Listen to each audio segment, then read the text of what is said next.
Are you even listening to me? I asked, feeling frustration bubbling up inside. We were discussing our daughter's career path for her senior year of high school, but my husband Dave was distracted by his phone. I'm talking about something important here, I said, trying to keep my voice calm. Dave glanced up briefly. If she wants to go to college, she'll have to pay for it herself.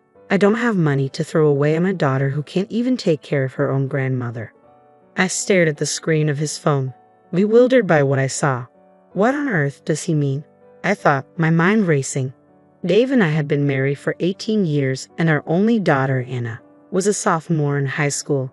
Things had been going well, and I was studying hard, and we were managing a peaceful life together. But there was one issue that continued to gnaw at me: my mother-in-law, Judy. When I married Dave, my own mother passed away soon after. At the funeral, Judy had made a series of inappropriate comments. "Mom, you're my son's wife now. Don't waste your tears on this," she had said, completely insensitive to my grief. Her comments didn't stop there. The reason she died so young was because of her own bad behavior, Judy had added, making a mockery of my mother. I was stunned into silence, and Dave, furious at his mother's cruelty, had told her to leave. Since then, we had cut off contact with Dave's side of the family. My anger towards Judy had dulled over time, but the thought of never seeing them again lingered. They were, after all, Anna's grandparents. Then we received the news of my father-in-law's death. Despite the strained relations, we attended the funeral. Judy, who I hadn't seen in years, appeared frail and grief-stricken. She seemed genuinely heartbroken, and I wondered if she was truly mourning the loss of her husband. A few days later, after the funeral and the inheritance matters were settled, Dave came home with a proposal. "I think we should move in with Judy," he said. "She's alone now, and my mother is very depressed." I considered Judy alone and grieving. Maybe she was feeling the weight of her loneliness more than I had realized.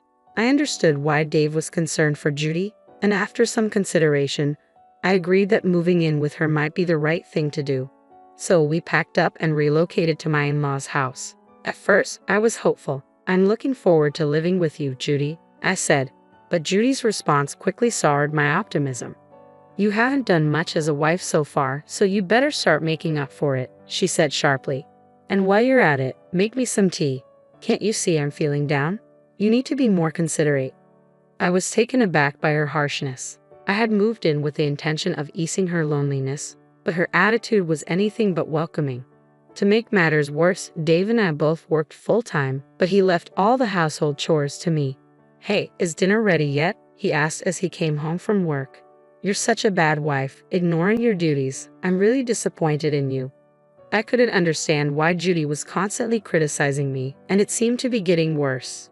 Judy's discontent didn't stop with me. She started targeting Anna too. "Hey, please fold the laundry," Judy would demand. "But I'm studying right now," Anna would respond. Judy's reply was stinging. "What a charmless girl you are, just like your mother. You can't even obey your elders. Girls should be helping around the house instead of just studying." Anna, going through a rebellious phase, snapped back. "Studying is important. Doing house chores all the time isn't useful." Judy's frustration boiled over. "You're such a useless child." The tension between Judy and Anna escalated rapidly, and the situation grew increasingly strained. It was clear that the relationship was deteriorating fast. I found myself regretting our decision to live with Judy, questioning why I had agreed to this in the first place. Meanwhile, Dave was gradually being swayed by Judy's influence. "Welcome home, honey," Judy greeted him as he walked in. "Let me take your bag and jacket. You should sit and relax." "Thanks," Dave replied, settling into a chair. Judy turned to me with a disapproving look. "It's a wife's job to serve her husband," she said. "I'd like to teach Clara how to be a good wife, but it's difficult when she's unmotivated and doesn't take me seriously." I could hardly believe what I was hearing. Dave, under Judy's influence, defended her whenever she lied or complained, ignoring what Anna and I had to say. "Clara and Anna are always harassing me," Judy complained. "Please do something about it." "That's disgusting," I said. "I've never harassed her. She always crumples up my laundry and treats me terribly," Judy continued. "I've never done that," I protested. "She's the one who complains and harasses me constantly." "How dare you talk like that?" Judy snapped. "You're not being a good wife at all. It's all thanks to me that you're able to live comfortably. You know that, right? Dave, believing Judy's lies, began to lash out at me and Anna. As this turmoil became a regular occurrence, Anna was about to start her senior year of high school. The situation reached a new low on the day of a parent-teacher conference at her school. I made it a point to attend every parent-teacher conference and always kept Dave informed about what was discussed. That evening, we were in the living room after dinner, discussing Anna's college plans. Anna's considering several colleges with strong programs in her field, I said. Her teacher mentioned that if she's set on this particular college. Are you even listening to me? I interrupted, noticing that Dave was absorbed in his phone. He didn't look up or show any interest just like he had been last year. I'm talking about something important here, I persisted. Shut up, Dave retorted. If she wants to go to college, she'll have to pay for it herself. I don't have money to waste on a daughter who can't even look after her own grandmother. I was taken aback by his response. What are you talking about? What do you mean, stupid? I don't have any money of my own, and you're being incredibly irresponsible. You have some nerve relying on me for money when it suits you. Dave snapped. You're just like your mother. I wonder how she raised you to be so entitled. My daughter, Anna, who had been listening, confronted Dave. His anger flared up, and Judy chimed in, taking Dave's side. If the mother is inadequate, the daughter will be too, Judy said. A daughter who doesn't know her place and gets too big for her britches doesn't deserve any support. That's right, Dave agreed. Why should I pay for a selfish, ungrateful daughter? Dave's words cut deep. I couldn't believe he was calling Anna selfish. We had been saving diligently for her college education, and it wasn't as if we were broke. I reached my breaking point. I couldn't stand Dave and Judy's disdain, fueled by their dislike for us. If you're going to be this insistent about money, then fine, I said, my frustration boiling over. I'm filing for divorce. The words felt like a release. You won't be able to afford Anna's college fees on your own, you know. Dave scoffed. If you want a divorce, go ahead. I don't want a useless wife who can't even support her own husband's family. And I certainly don't want a daughter who's been raised by such an idiot. He continued, the savings we've accumulated will be used for my family, especially my mother. Don't count upon any of it? Fine, I said, trying to keep my composure. I hope you live in a world where your arrogance is tolerated. Dave's anger flared, and he looked down at me with disdain. I met his gaze with a defiant laugh. Don't worry about the money, I told Anna gently. Just come with me. Anna, bewildered by the sudden turn of events, remained silent. You're going to run to your father and cry, aren't you? I continued. He must be so annoyed that you depend on him at your age. But I guess it's not surprising since he raised you to be his idiot daughter. I added, you get angry when people speak badly about your family, yet you're quick to judge others. You're so contradictory.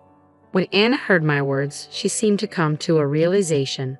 Let's go now, Anna, I said. Okay, Mom, I'm coming with you, she replied. So Anna and I left my in-laws' house and decided to stay at my parents' place for the time being. A few days later, I instructed my lawyer to move forward with the divorce and sent a certified notice to Dave. Not long after, Dave showed up at my parents' house. What are you doing here? I asked, opening the door. I'm so sorry. I apologize sincerely. Dave pleaded. I don't want a divorce. Please come back home. He looked at me with a pitiful expression and tried to cling to me. I was stunned by his audacity. I had already suspected that our joint savings were dwindling. When I requested a background check from the credit card company, I discovered that Dave had been spending money at a club, entertaining hostesses. It seemed he had been preparing for the divorce in secret. Dave was known at the club as a customer that hostesses avoided. In his desperation, Dave had proposed to one of the club hostesses, claiming he wanted to marry her. I'm going to divorce my wife, so marry me, he had said. What are you talking about? The hostess had replied, clearly uninterested.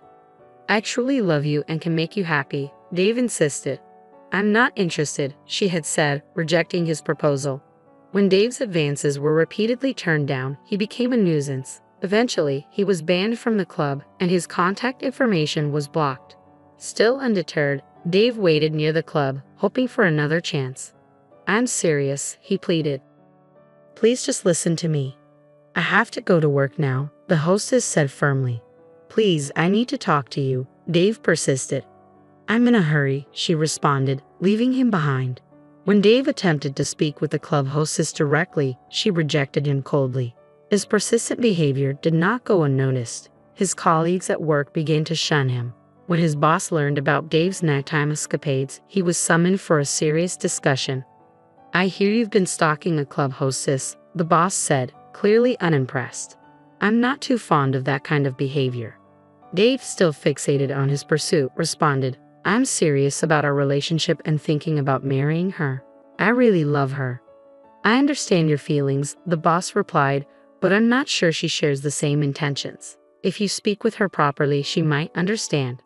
Well, to begin with, I thought you had a wife and a daughter, the boss continued, looking perplexed. My wife and I are getting a divorce, Dave said dismissively. Both my wife and daughter are annoying.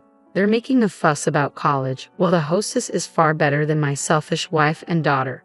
The boss was taken aback by Dave's shallow reasoning. What on earth are you thinking? As a husband, you should consider your wife's position. I did, Dave insisted. But my mother? You only listen to your mother, the boss cut in. If you're a husband, you should also listen to your wife. Besides, you don't take your daughter's college aspirations seriously but are all in for another woman. How can you think that's acceptable as a father?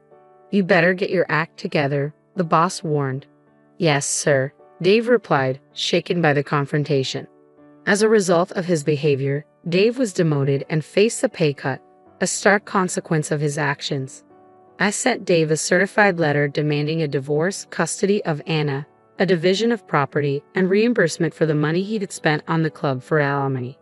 I'm really sorry, I was wrong. Let's start over, Dave pleaded when he received the letter. Even if we don't divorce, you still owe me for the money you spent behind my back, I replied firmly. What? Dave was taken aback by the mention of the money.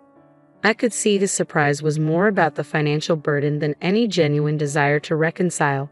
His reluctance to pay and his insincere offer to make amends showed that he had no real intention of making things right. With a sigh of frustration, I said, I manage all the house chores, look after Anna, and take care of your own mother. I can't possibly go back to someone like you, who decides our future based on whims and then plays around with younger women. Dave stammered. I made it clear that there was no chance of reconciliation. Just then, Anna came around from the back of the house. I'm really sorry, Dave said, turning to her. I'll be a good father. Let's start over. Anna looked at him with cold disdain. Do you have any idea what I've been going through these past few months? If you think a simple apology can fix everything, you're mistaken. Just because I'm in high school doesn't mean you can belittle me. A father who jeopardizes his daughter's future while spending money on other young women is both creepy and gross. Dave was visibly shocked by Anna's harsh rejection. He slumped his shoulders and left, completely defeated. Soon after, Dave fell into a deep depression, unable to cope with the gravity of his situation. I've grown weary of middle-aged men who blur the lines between reality and fantasy. Dave's persistent attempts to reconcile were futile. Even the hostess he pursued rejected him. Eventually, Dave accepted the terms and paid the fees I claimed. The money he spent on the club and the alimony was covered by my ex-father-in-law's inheritance, but it wasn't enough. The remaining balance was paid in installments. The monthly alimony and child support payments became a struggle for Dave, especially after his pay cut at work. After the divorce, Judy came to visit me at my parents' house. You've made my life so difficult, she said, her voice sharp. I've forgiven you, so you should forgive my son and come back home. Judy's accusations and screaming at the front door left me exasperated. I was fed up with my selfish mother-in-law who always looked down on me. I called Dave, who rushed over to pick up Judy. Mom, what are you doing? He asked, bewildered. I'm telling your stubborn wife to get her act together, Judy replied, still fuming. I'm not his wife anymore, I said calmly. I have a record of everything you've said to me while we lived together, and I can file for additional alimony if you keep this up. Are you even listening to me? Judy retorted, her anger rising. How did you speak to me like that? She snapped. That's enough, Dave finally interjected, his patience wearing thin. You're putting me in a difficult position, Mother. In a fit of anger, Dave decided to put Judy in an institution. With the alimony, child support payments, and facility costs, Dave's financial situation became increasingly strained. Another challenging month passed. Dave now had to manage all the house chores alone and face a lonely existence. Meanwhile, Anna and I were finding peace at my parents' house. She focused on preparing for her college entrance exams despite the chaos. "Here's your dinner," I said, handing her a plate. "Why don't you take a break?" "Thanks, Mom," Anna replied, her eyes brightening. "I was just starting to get hungry. I'll eat now." "You're working hard," I said, "but don't push yourself too much." Anna smiled. "I'm determined to be independent and succeed on my own. I'm not going to rely on anyone else." I chuckled at her resolve. If my daughter is committed to her path, I'll do everything I can to support her. Her happiness means more to me than anything else.